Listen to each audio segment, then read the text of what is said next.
I knew I was disabled when I tried to do what everybody else told me to do, and I couldn't. And they told me that I just needed to try harder. Yet, no matter how hard I tried, I could not achieve it.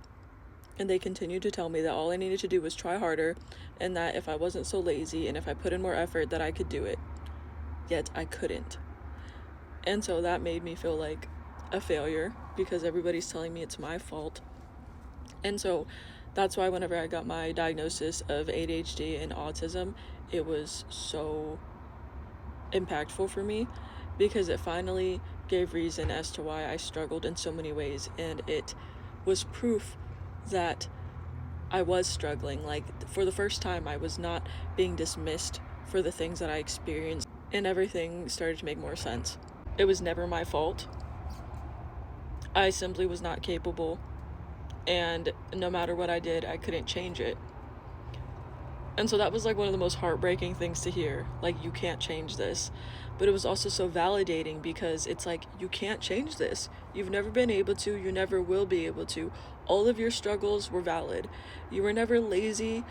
You were never worthless. It was never your fault. It was never something that was within your power to change. It just is. And so that led me to accepting it rather than rejecting and fighting it, right?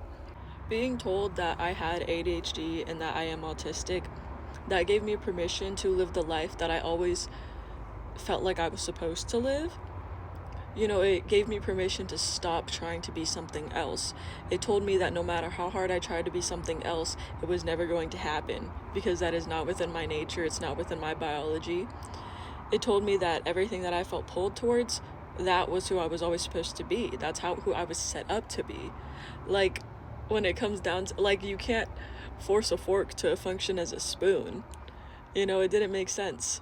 After that, like, my whole life path became so much more clear to me because it was like anything that doesn't fit in with the way that my body wants to function, that's not for me. And it hasn't been easy because it's not a path well traveled, you know? It's not as easy to navigate.